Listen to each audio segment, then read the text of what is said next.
생명을 살리는 7분 금요 골방 기도회를 묵상 기도하심으로 시작하겠습니다.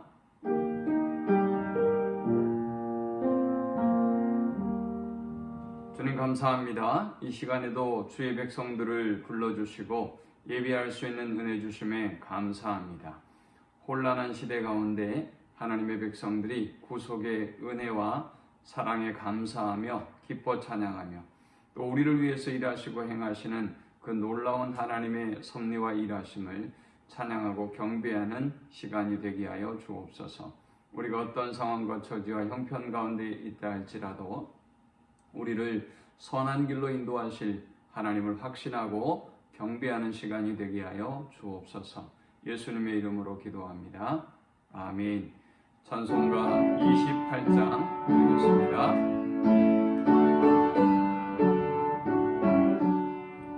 복의 근원 강림하사 찬송하게 하소서. 한량없이 자비하심 증량할 기롭도다. 전사들의 찬송가를 내게 가르치소서. 구속하신 그 사랑을 항상 찬송합니다. 주의 크신 도움받아 이때까지 왔으니 이와 같이 전국에도 이르기를 바라네.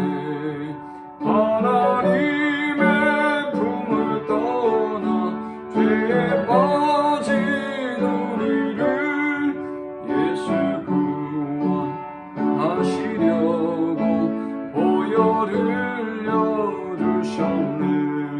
주의 귀한 은혜 받고 일생 빚진 자 되네. 주의 은혜 사슬되사 나를 주께 매소서. 우리 마음은 연약하여 범죄하기 쉬우니 하나님이 받으시고 전국인을 지소서. 아멘. 이 시간에 주시는 살아계신 하나님의 말씀은 신약성경 에베소서 1장 3절에서 6절까지의 말씀입니다. 찬송하리로다. 하나님 곧 우리 주 예수 그리스도의 아버지께서 그리스도 안에서 하늘에 속한 모든 신령한 복을 우리에게 주시되 곧 창세전에 그리스도 안에서 우리를 택하사 우리로 사랑 안에서 그 앞에 거룩하고 흠이 없게 하시려고 그 기쁘신 뜻대로 우리를 예정하사 예수 그리스도로 말미암아 자기의 아들들이 되게 하셨으니 이는 그가 사랑하시는 자 안에서 우리에게 거저 주시는 바 그의 은혜의 영광을 찬송하게 하려는 것이라. 아멘. 지금 우리는 교회 공동체의 특성에 대해서 살펴보고 있습니다. 교회 공동체는 그 무엇보다 하나님께서 저 출애굽을 이스라엘에게 명령하시고 그들에게 제사를 원하셨던 것처럼 하나님께 영광을 돌리는 일, 하나님을 찬송하는 일이 바로 교회의 본질이고 교회의 존재의 이유일 것입니다. 에베소서는 벅찬 구원의 기쁨과 감격으로 충만한 책입니다.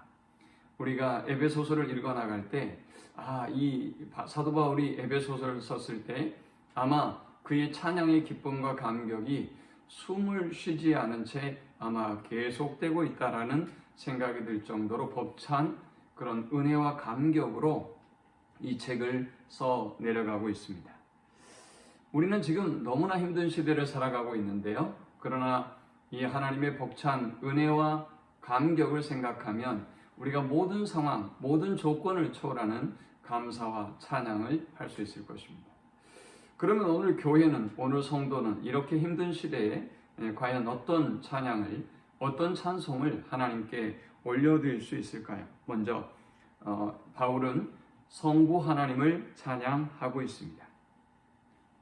3절에 보니까 찬송하리로다. 하나님 곧 우리 주 예수 그리스도의 아버지께서 그리스도 안에서 하늘에 속한 모든 신령한 복을 우리에게 주시되 곧 창세전에 그리스도 안에서 우리를 택하사 우리로 사랑 안에서 그 앞에 거룩하고 흠이 없게 하시려고 그 기쁘신 뜻대로 우리를 예정하사 예수 그리스도로 말미암아 자기의 아들들이 되게 하셨으니 했습니다.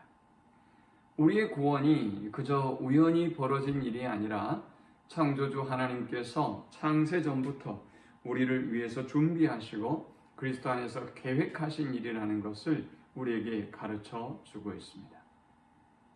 우리의 구원은 성부 하나님의 특별한 계획과 예정하심, 섭리 속에 이루어진 것이라는 겁니다. 이것이 얼마나 벅찬 감격과 은혜입니까? 이 세상을 창조하신 하나님께서 우리를 아시고 창세 전부터 우리를 아시고 우리를 구원할 계획을 가지셨다. 이것은 놀라운 일이 아닐 수 없습니다. 오늘 우리가 상황이 아무리 힘들고 어려운 상황과 형편과 처지 가운데 있다 할지라도 창조주 하나님께서 나를 아시고 나를 택정하시고 나를 구원하기로 작정하셨음을 기억하고 믿음으로 승리하고 하나님께 찬양으로 영광 돌리는 우리 모두가 되시기를 축원합니다. 두 번째, 사도 바울은 성자 예수 그리스도의 구속의 은혜를 찬양하고 있습니다. 7절에 보니까 우리는 그리스도 안에서 그의 은혜의 풍성함을 따라 그의 피로 말미암아 속량 곧 죄 사함을 받았느니라. 사도 바울은 우리가 찬양해야 될 두 번째 이유를 이야기하면서 예수 그리스도의 풍성한 은혜와 사랑을 말씀하고 있습니다. 사실 우리가 아무리 말씀대로 살아가려고 해도 아무리 은혜 가운데 살아가려고 해도 우리의 뜻대로 되어지지 않는 것이 하나님의 말씀대로 살 수 없는 것이 우리의 연약한 인간의 모습임을 우리는 고백할 수밖에 없습니다.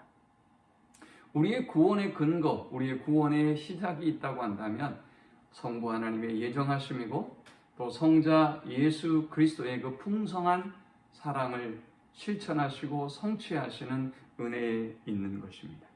그래서 바울은 그 풍성한 그리스도의 사랑, 그의 피로 말미암아 우리에게 속량 그 죄 사함을 주신 그 은혜와 사랑을 찬양하고 있습니다. 이것은 하늘을 두루마리 삼고 바다를 먹물 삼는다 할지라도 다 표현할 수 없는 사랑인 것입니다. 우리 모든 성도들이 비록 지금은 너무나 어려운 삶을 살고 있지만 그러나 예수 그리스도의 그 구속의 은혜, 그 긍휼과 그 사랑을 기억하며 찬양하는 우리 모두가 될 수 있기를 축원합니다. 마지막 세 번째, 사도 바울은 성령의 역사하심을 찬양하고 있습니다. 13절에 보면 그 안에서 너희도 진리의 말씀 곧 너희의 구원의 복음을 듣고 그 안에서 또한 믿어 약속의 성령으로 인치심을 받았으니 이는 우리 기업의 보증이 되사 그 얻으신 것을 속량하시고 그의 영광을 찬송하게 하려 하심이라 라고 했습니다. 여기 인치심이라고 하는 것은 하나님의 소유를 삼으신 것을 의미하는 것입니다. 성부 하나님의 예정하심과 성자 예수 그리스도의 그 구원의 역사를 이루심과 또 성령 하나님께서 강팍하고 교만하고 또 하나님의 은혜를 거절하는 우리들에게 찾아오셔서 하나님의 소유로 확증하시고 우리를 하나님의 자녀로 불러주셨다는 것입니다. 이것은 정말 큰 은혜요. 우리의 평생 찬양의 주제가 아닐 수 없는 것입니다. 그러므로 사랑하는 성도 여러분, 힘들고 어려운 시대를 살아가지만 우리를 구원하신 그 은혜를 생각하고 성부 하나님의 예정하심과 성자 예수 그리스도의 구원의 성취와 성령님의 인치심, 확증하심으로 오늘 우리가 자녀가 되었음을 또 하나님의 기업이 되었음을 기억하고 감사하며 찬양하는 모든 성도와 교회가 되시기를 축원합니다. 하나님 감사합니다. 귀한 말씀을 기억하며 우리 안에 찬송을 회복하는 공동체, 우리 안에 찬송을 회복하는 모든 성도들이 되기를 원합니다. 하나님께서 한 사람 한 사람 찾아와 주셔서 불평과 원망 대신 구원의 기쁨과 찬양이 넘쳐나는 교회와 성도들이 다 되게 하여 주옵소서. 예수님의 이름으로 기도합니다. 아멘. 지금은 우리 주님 예수 그리스도의 크신 은혜와 성부 하나님의 극진한 사랑과 성령의 인도 보교통 충만케 하심 성부 하나님의 구원의 예정하심과 성자 예수 그리스도의 구속의 성취와 성령 하나님의 인치심으로 인하여 하나님의 자녀가 되었음을 기뻐하며 감사하며 하나님을 찬양하는 삶을 살기를 소망하는 모든 성도들의 머리 위에 지금부터 영원토록 함께 있을지어다. 아멘.